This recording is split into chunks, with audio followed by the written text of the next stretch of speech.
Alright, I think I'm going to break this down into two videos, but I only have the one list. But lots of units to cover, so yeah, I think I'll basically break it down into two videos. Alright, so this will be my last Dark Reign, tier list, and as you can basically see, it covers all the units, both for the original game as well as the expansion. I do have access to a bunch of links here, and I'll basically open these up right now. These links are basically good to give you an idea of what the units basically are all about as a way of basically talking about them, I guess. Because it's multiple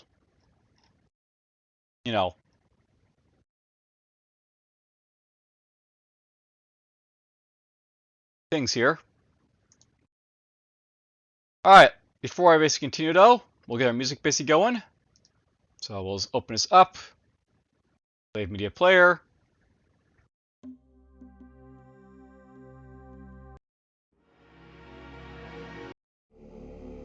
And not that one. That'll work. Let's turn on the music a little bit. Alright, so I really like the units in Dark Reign because they are very varied in sort of how they act. And even things like the bridges basically have a use down here as well as a camera tower. Because basically how the game basically is fleshed out. So without further ado, let's just get into it, I guess. I'll basically skip over covering units for the cameras and our structures and stuff like that because they don't really have anything really written about them, so whatever. The rest I do. You can go here and go down to bridges, I guess. So there's the camera tower, and then they don't have any for bridges. So there it is, right there. So bridge. So coming in horizontal, vertical, and junction varieties, the bridge allows fast access over water. This is obviously most useful for units without hover technology, as it can prevent them from having to take lengthy alternate routes. The junction bridge takes slightly longer and costs slightly more to build, though it is also wider. Alright, so I'll note that bridges in this game are actually tremendously useful, and that's basically saying something. Because a lot of the Freedom Guards units are basically tracked and walking and stuff like that, they really need to have a way of basically getting across water. And you can basically make some really interesting sort of landing points to sort of get at enemies basically with bridges. You also saw in the campaign I basically use bridges to get freighters basically over to water sources, because why build hover freighters when I basically can just use regular freighters? They get automatically from tail and generators and stuff like that. I mean, it's something special, but I mean, it still does its job, so yeah. Baseline sort of thing right here. The bridge, the list put mediocre rank. The camera tower. We saw that basically as well, so let's go to it. So, the camera tower offers the ability to establish permanent line of sight in a particular area. It is cheap to construct and does not consume a construction rig, as most buildings do. And it also provides a larger sight radius than a unit can. Still, they are fragile and entirely defenseless, so they require protection. Now, I think the camera tower could be better, but it still does a fairly good job for what it's basically all about. Basically, extend your line of sight unless you basically see around a little bit easier. And, I didn't build them a whole lot basically in the campaigns when I basically did my Let's Plays for them, but they're still useful and not around, all around a bad thing basically to have. I will say though that because how hills basically work, they're not perfect. I actually would like if maybe they could see over hills a little bit easier, or provide some sort of sensory around hills and such, but whatever. They're okay, they do their job, that's fine. And do they have common units up here? Yes they do. So there's a construction rig, and I can actually go over here as well to the construction rig. So here's the other sort of guide basically have for read about this stuff. And by the way, I should probably note that I actually have the manual as well for looking at stuff as well. So if I want to, I could go down to the buildings, which are all the way down here, I guess. So there's the camera tower. Provides a silent light. Because of height, the camera tower can provide line of sight over some hills. Some hills, not all hills though, that other buildings and units cannot see over. So that's like the idea of the camera tower, right? It's basically able to see over stuff, but it's not perfect. And I figured if it was a little bit more perfect, it would have been like, awesome, but oh well. So bridge, use these structures to span liquid barriers. So that's all it says for the bridge. Alright, let's see here. Construction rig. There it is. The workhorse of any military operation, this unit constructs all buildings and bridges. And I'll note by the way, like, how this game is basically set up, it actually has like, speeds, types, weapons, range, armor. So you can see this guy's basically type is a walker. His speed is slow. He's got no weapons. He's got no range because he basically doesn't have a weapon to fire. And his armor's light. So basically this guy's just like, very basic, building unit. If we go to like some of the other stuff here, basically you can see your tool for making a base, construction rigs are consumed in the building process. Selling the buildings will return you that rig. Guard these at all costs, no matter how many you have. Note, building a camera tower does not consume a rig. I'm not sure, but I don't think building bridges consumes them as well, but whatever. So, fairly important unit. And you can see like this has a very distinct thing as well, so the process of erecting a building will consume the construction rig. However, it will be returned to the player in the event that said building is sold. Rigs are extremely fragile and have no real defensive capabilities of their own, thus they must not be left unprotected. So that's what it says. I'm probably not going to do thorough descriptions for everything, but we'll basically peek through to these guys basically get an idea what you what you basically see here. So I'll note the construction rig basically in this game. They basically are walkers, and that basically means they go anywhere except for mountains and water. And that's really useful for building structures in awkward places, we'll basically say. You can basically put them in a transport to transport over rivers and stuff like that if you need to. And they can also walk up hills, right, as well. So for a unit that can basically construct stuff, they can basically construct anywhere. They're pretty they're decently fast enough for what they basically are. I'll put excellent for it because it's fine.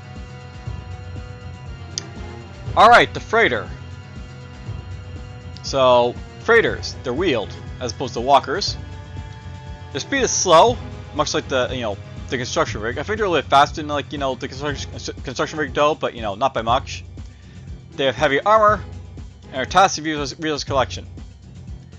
An important tool if you want to survive. Without this, you'll be dry and no credits will be available for you to build anything protected. We'll go here to this one. I'll basically say the basic guarding unit for both the Freedom Guard and Imperium. The freighter can collect water or stallion and haul it to a appropriate storehouse. As wheeled vehicles, they can have some difficulty dealing with rough terrain, and they also have no means of protecting themselves against attackers, though they are fairly durable given that they aren't designed for combat. So note that it basically says they cost 1,000 credits basically to build here. And this is actually fairly noticeable, the 1,000 credits here, because if I go down to the water depot at the end here, note that this basically costs 2,500 credits. So this the freighter is basically automatically come with the water launch pad here. They basically cost essentially 2/5 of the cost of the water launch pad, and half the cost for tail and power generator as well, because you get freighter from these guys as well. I've always found the freighter to be actually a fairly useful unit for what it basically does in the game. I mean, it's not perfect, but it does its job well enough. Especially for its cost, I guess, for 1,000 here.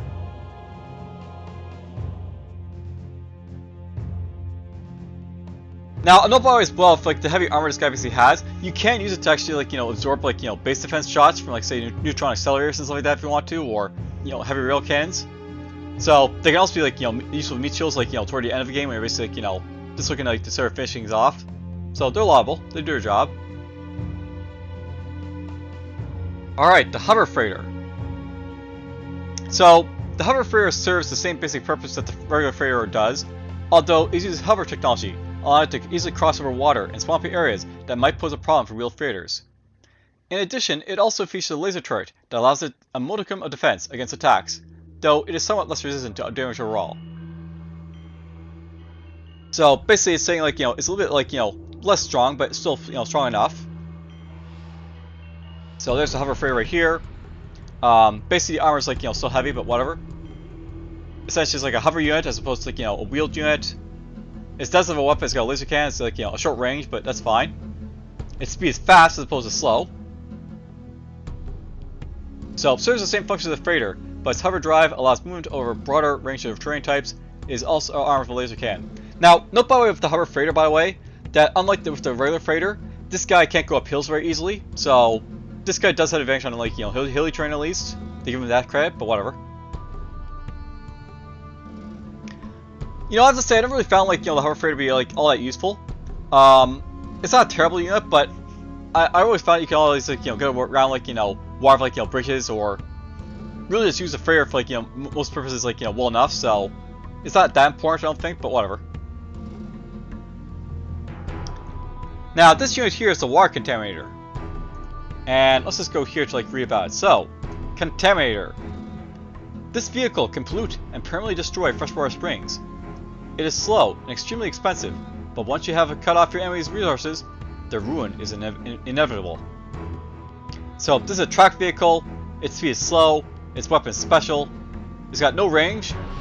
It's actually got a very limited range, but it's still like very low. Armor's medium. I'm just gonna read about the other stuff here. So, note by the way, it says like the cost for stuff here, so you can see it costs like 10,000. So very expensive unit to basically get the water contaminator. So, I'll note basically with the water contaminator, I never actually used it in the game, but the idea of them is that you can basically like use them to like sort of target like water like springs, and you can actually destroy them, rendering them like completely like inert and stuff like that. For the cost basically like building a water container, I don't think it's really worth it, but I mean, if you can basically get it up to like an enemy's water source and cut it off, then it can be useful, I guess.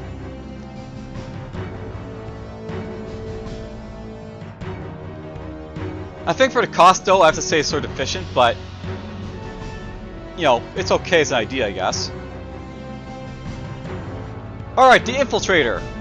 And this guy's basically available. I want to note by the way as well, these like units I'm basically covering right now are all available to like both factions, so you'll basically build construction areas for both the Imperium and the Freedom Guard, the Togren and like the Xena and like Shadowhand.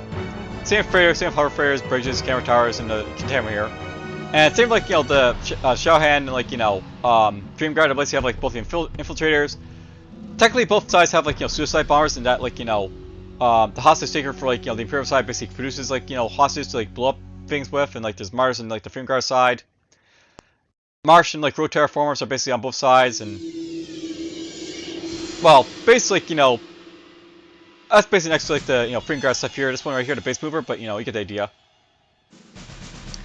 So I'll note that the Infiltrator. We'll read about it here a little bit. So the Infiltrator, they cost 1,000. They've only got 6 HP. They're a walker. Infiltrators have the means to disguise themselves as enemy infantry units, allowing covert access to hostile installations.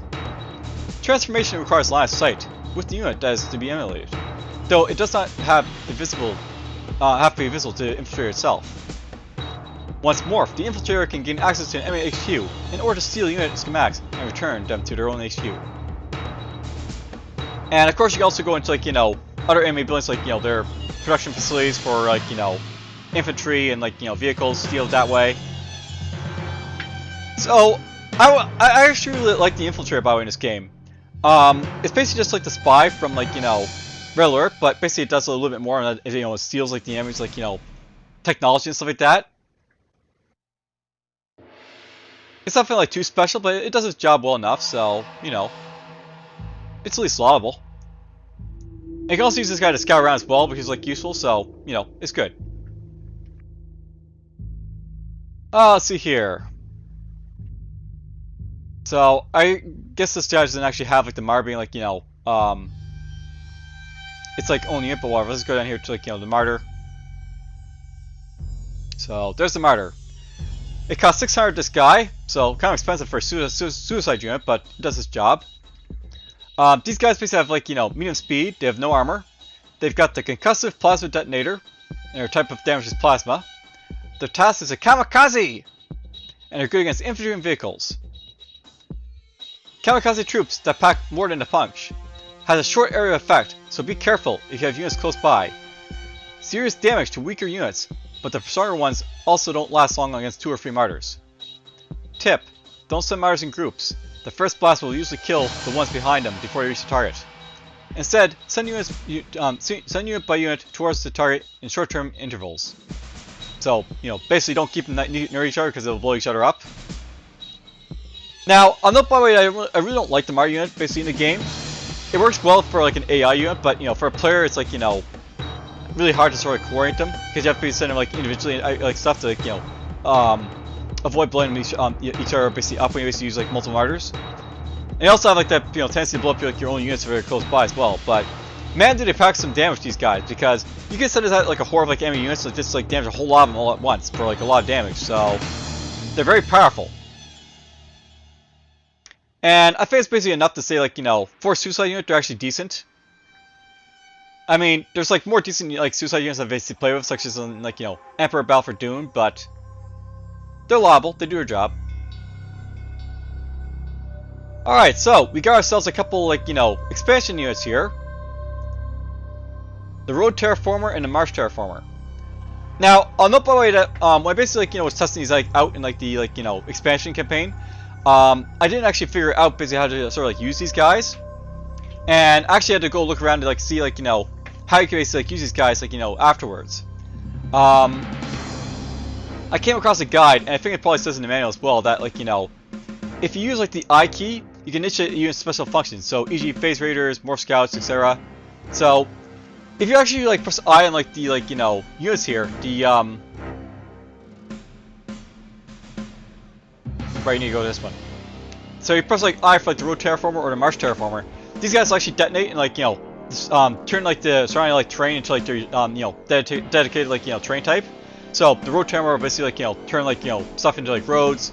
The Marsh Terraformer will basically like turn stuff into like a marsh that's basically harsh to like travel through. So I'll note the idea of like the Road Terraformer and the Marsh Terraformer is that like they're sort of like base terraformers or like aerial denial type of like areas.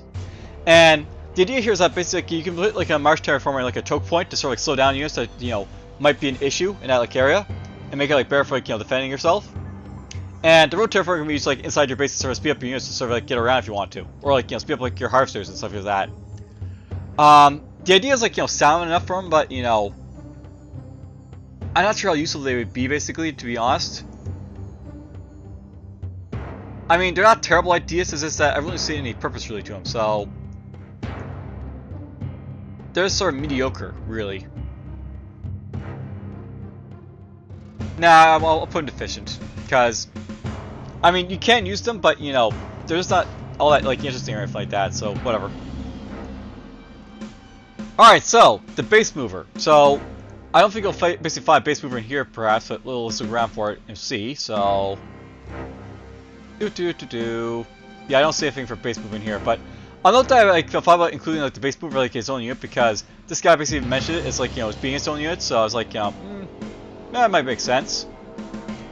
Alright, so here's the base mover. Freedom Guard structures are built with modularity in mind, and at any point they can be broken down and moved to a different location. After a brief packing period, a base mover is produced, which can be sent to a new location and unpacked in order to reconstruct the building. Caution should be exercised when converting a structure to a base mover, as the latter is more fragile than the former. So before there was like base moving, like say something like StarCraft, there was base moving in this game. And I really like this idea where like you basically take like key structures like the Freedom Guard and basically move them like toward like away from like the front line. Basically the idea of like this is that you can actually like get closer to like the enemy, like sort of like deploy maybe like, troops like closer to them, or you basically like, move like a sort of like a field mech like area up closer and personal. I kind of wish it like move a little bit faster though, so like it could be like a little more useful that way, but it's not bad or anything like that, so it's fine. Now, I'll note by the way, like, it's not anything like, terrible, but again, it's like an sort of efficient unit. You're probably better off building like a new structure as opposed to like, moving stuff around, but if you're already strapped for cash, then like, it can still be useful, so, it's fine, basically. It's an idea, it does its job, whatever. Alright, so, at this point, we're now into like, the actual Freedom Guard, like, units here. I probably should move like the phase runner a little bit like further up, because it's basically sort of like a special unit. And that may be, you know, would better, like, you know, over here, like, to say, like, the shockwave, like, you know, unit, but whatever. We'll just, like, go over it right here, and we'll just get to it from here, so that's fine. Alright, so, the phase runner is basically a transport that basically becomes available as soon as you have the phase facility for the Freedom Guard. You can basically load both infantry and vehicles into it, and you can basically send it anywhere on the battlefield to sort of, like, you know, deploy troops. And this includes basically into, like, the Shroud and stuff like that if you want as well. Now, I never really, like, you know, found this to be, like, the most useful unit, but it doesn't mean it's, like, it's terribly at all. You can basically, like, you know, get behind, like, you know, any lines and stuff like that, and, like, you know, you basically wreak havoc with, like, you know, very devastating units if you want to, right? I did try once to actually use, like, martyrs as well, but as you basically saw, like, the tooltip, if you basically release them all at once and, you know, they all blow up, then they take all, like, all their buddies basically with them. By the way, a pro tip for you guys as well. There's apparently, like, you know, ability here to, like, you know, sort of unload guys basically, like, you know, one at a time. So let's see if we're gonna basically find that as well. So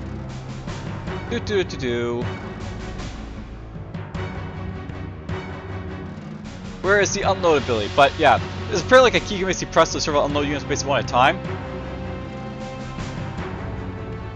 I'm not really sure where it basically is, but you know, it's basically somewhere in, like, you know, these keys and stuff like that.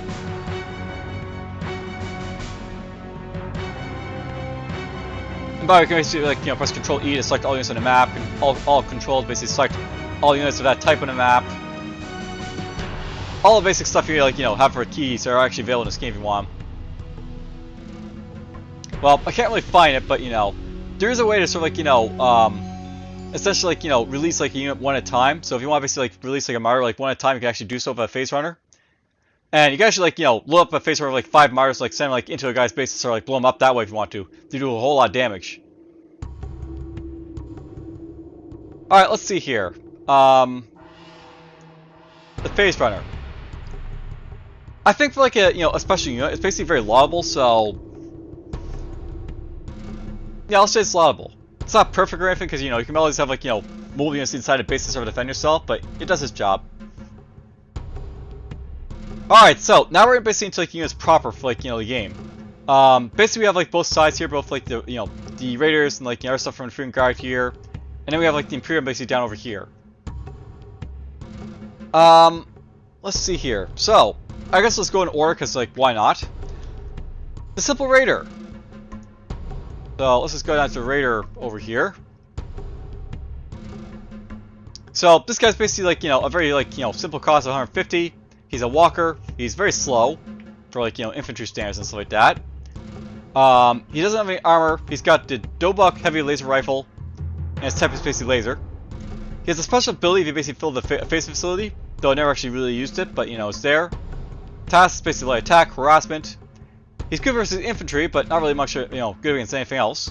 So, standard infantry. You'll be using these a lot, especially when you're just building up. Raiders are good only against other weaker units, and even then, you should group them up to minimize damage. Now, it says by the way they're not really, like, useful against, like, anything but, like, our infantry, but I actually, like, you know, don't agree with this, by the way. Raiders actually, like, pretty damn useful to, like, use against, like, say, structures or in mass basically to, like, you know, take out multiple units if you want to. They're also really good as, like, meat shields and, like, you know, campfires to sort of, like, soak up damage from, like, you know, things like neutron accelerator base defenses or other, like, you know, powerful units like that. So yeah, pretty damn powerful the Raiders basically are, if you, like, use them, like, you know, correctly. Now, another part of the Raiders basically have the ability to, like, phase, and I never really used phasing basically in the game, but essentially you can, like, sort of use it to, like, you know, sort of phase your guys underground and then, like, you know, pop them up, like, you know, do, like, ambushes and stuff like that. I think it basically works similar to, like, the burrowing ability from, like, you know, StarCraft, though it basically predates burrowing. And you know, basically that sort of idea, like, you know, where you can basically, like, you know, ambush units that way. It does make them useful, and someone actually suggested for, like, you know, the Imperium, like, you know, Freedom Guard mission where you basically have to collect, like, you know, lots of water with a Freedom Guard, or, like, you know, take out, like, a Freedom Guard who are basically stealing water for, like, you know, a planet. You can actually use, like, the phasing, like, you know, ability on that, like, you know, map to actually, like, make, like, you know, ambushes against, like, the Imperium, and it basically destroy their, like, you know, tanks as opposed to, like, you know, just wreak havoc on you. So it's actually, I feel like, you know, effective unit based on the Raider. So yeah, why not? I'm gonna say that the Raider is actually, like, you know, very laudable for what it basically does. So Let's just throw up there. And one of us is gonna take a water here. Drink water.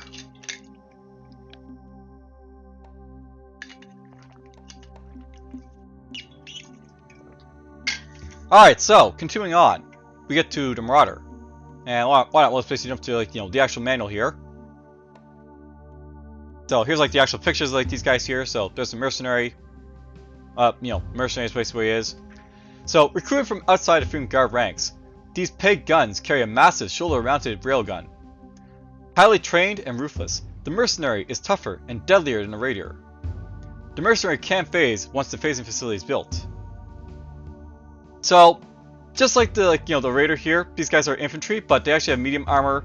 They have a railgun as opposed to the laser rifle, and they basically walk around do the walker thing.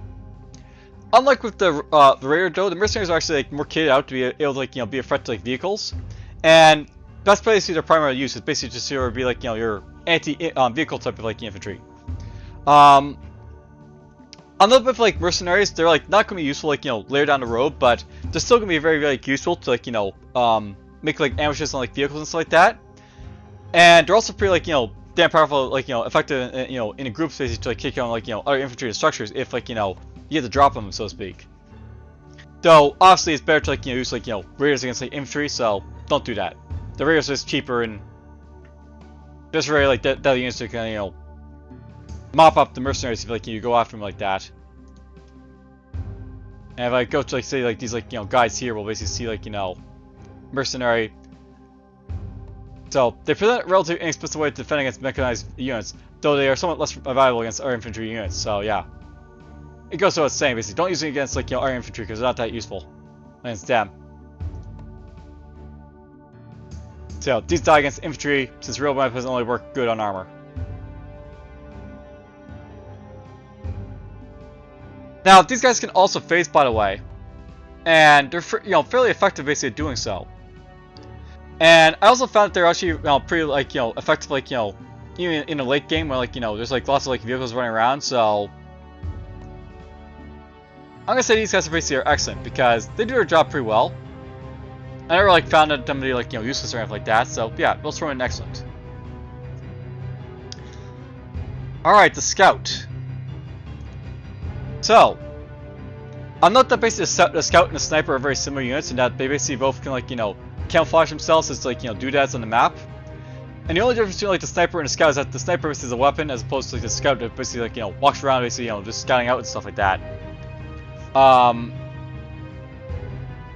So yeah, note that basically for the scout it's basically reconnaissance and artillery spotter, while the sniper is basically a sniper. I have to really say, by the way, I really don't think much of the scout, but at the same time, I really don't think much of the sniper either. The thing about the sniper and the scout is that they're basically both useful for scouting out positions for your artillery strikes and stuff like that, but the sniper isn't all that useful basically to me if infantry are moving and stuff like that. And a scout basically eventually you're probably going to use something else to sort of scout out with, I think. It'll still be useful for the sight range, but I just probably use something else I think to scout out with. So yeah, there's that. What to say here? Well, let's just read the guide, so just go with there, I guess. So, the scout. As its name implies, the scout is a unit most regulated to information gathering. To this end, the scout possesses a markedly greater foot speed than the average infantry unit. So yeah, they walk away faster than the average unit. More importantly, though, it has a unique ability to disguise itself as the inanimate environmental objects, such as rocks and trees, allowing it to act like a mobile and undetectable camera tower. That's basically the thing about the scout, by the way, is that they're basically mobile towers that can basically move up and down terrain as needed. I suppose that end are more useful than let's say a camera tower because at least they don't have to worry about the hills as much, but they're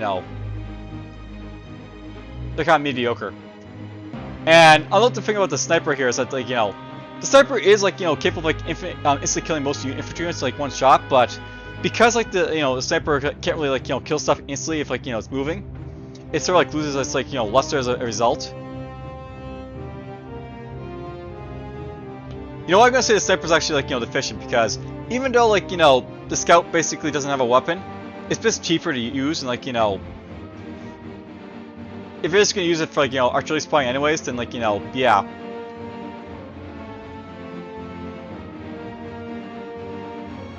Actually, you know what?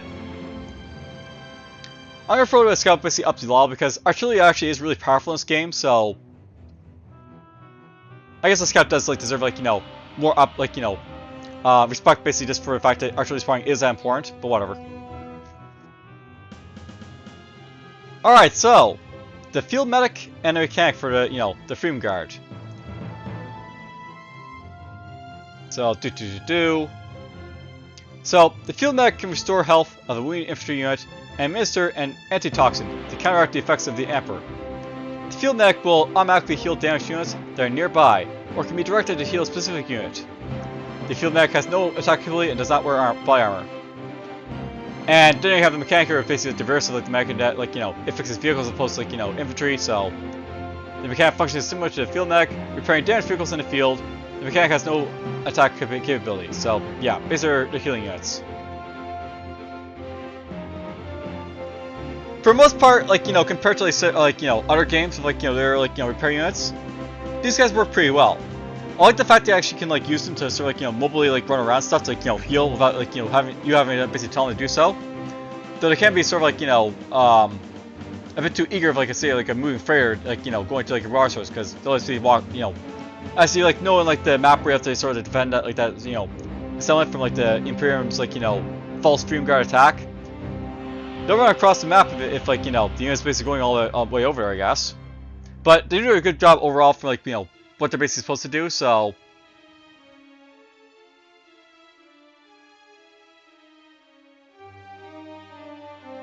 nah, it's too high. The thing, by the way, about the like, the game for Dark Reign, even though there is like, say, the mobile like, mechs and like, mechanics here, there is also like those like, field like hospitals and like, repair bases you can like send your vehicles in the infantry anyways. And though it's useful to have these guys basically in the field, the fact that it's basically so easy to sort of like prepare your guys anyways, it's sort of like, dampers their like sort of like, use basically to resolve that. They're not terrible or anything, it's just like, it takes away some of their luster again. Alright, now, onto the Freedom Guard's like, Xenite units over here. Starting with the Ranger. So, this guy basically costs 300 units, he's basically a replacement for the Martyr. Your basic control unit has no attack. And going on here as well.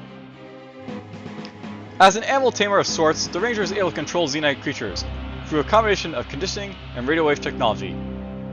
Any wild Gants or Grendels within a certain radius of the Ranger can be brought under the player's control within a short period of time. If the Ranger is killed for any reason, the creatures revert to their previous state.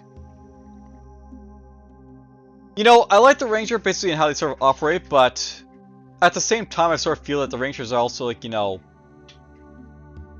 not great, shall we say.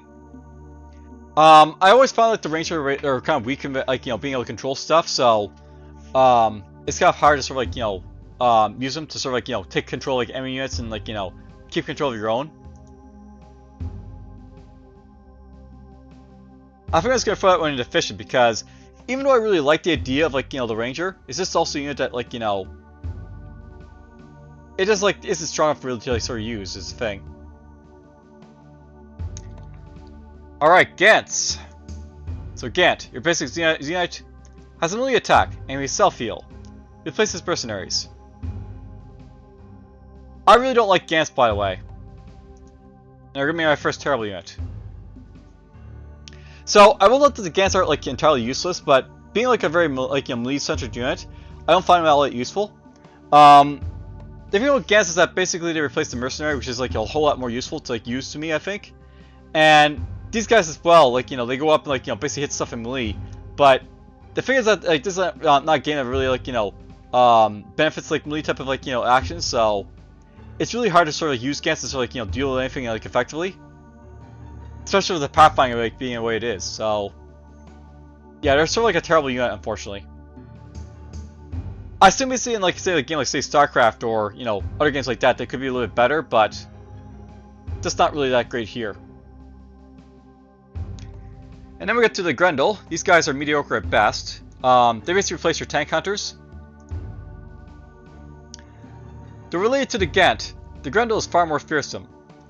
With more than 10,000 pounds of mass, extremely thick skin, and powerful muscles, it is a match even for heavy tanks. It is able to regenerate and move across many types of terrain without hindrance, and can even emit an electrical discharge that extremely damaging to armored targets. So essentially, the Grendel, for those who don't know, is basically just like a mobile, like tank hunter that can basically like walk up and down hills and has like a greater range basically to attack with. I love that I think that Grendels are like okay as like a unit, because if you have like Grendel Riders, they they're basically like powerful like triple run gun tanks for the most part. But the thing is like they cost like quite a bit to basically get, and after that basically like if you like lose them basically from like the Grendel like Rider, but like they just go feral. It's very easy to sort of like lose like the Grendel Rider or like the range that they may send them with them, so there's that as well. So yeah, they're mediocre at best. Not for the Grendel Rider though. These guys are like decent enough. So these guys are lovable. They're a little bit expensive, which is like the only thing that really bring them down. But these guys are basically like your triple rail tanks, basically from like the original game, and they do their job pretty damn well. Bring a bunch of Grendels with it, and they're like I feel like powerful forces to sort of reckon with. They're not perfect, these guys. I find the triple rail tanks basically are like far superior basically to use, but they're still like good enough to sort of like just notice and stuff like that. So yeah, they're lovable. So let's just read about them a little bit here as well. So the Grendel Rider costs $1,700. Advanced biotech facility basically build them. Again, range lighting, just like the version of Grendel, because that's like the same attack. Essentially, Grendel with a ranger on top is a controller. So if you want the easiest to use force possible, just make a force of these rather than a mixed force of Grendels and Riders. Replaces triple rail healthier tanks. I never really suggest us using Grendel Riders, but mix them up with some Grendels to sort of like have a really interesting tax force is the idea. Throw in some like Gant spaces like Campfire, who knows? Maybe they'll like do something useful. Probably better to use like Raiders though for that, but whatever. Alright, so the Power Striker and the Saboteur. I can tell you right now these are both terrible units, but I'm just gonna throw them right here. But this is sort of like go over why. So the Saboteur. The basic idea of the Saboteur is basically like, sort of like a kamikaze unit, so to speak, but the basic one doesn't get used up in like, their attack. I would really like the Saboteur a lot better if they sort of like blew up buildings, but they only just do like half damage to them, so they're just not great at all. And we never like consider like really using them because it's just better to like use like another like unit as like some sort of like damage stuff with. The thing about this game is that like you can't really use these guys when it's like base defenses, because the base defenses will just kill them. And at the same time as well, if you're basically attacking like a base defense anyways, then like you'd rather just like you have like your units basically like destroyed down like normally anyways.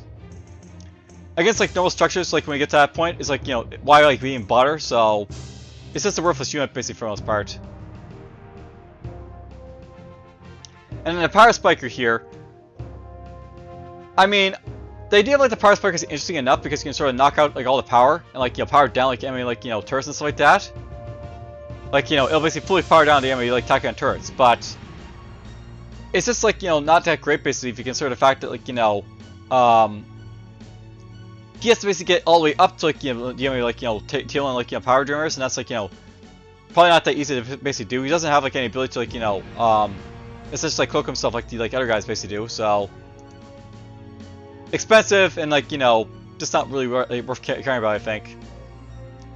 I mean, it might work well if like you put me, let's say, like a face runner, perhaps. I should probably try it like sometime, but it could be better, I think. Alright, well, I've gone for 40 minutes here. And it seems like a good stopping point, basically, sort of like, break it down here at this point. So, hope you guys basically enjoyed the video thus far. I'll see you guys in the next one, maybe, to get to it.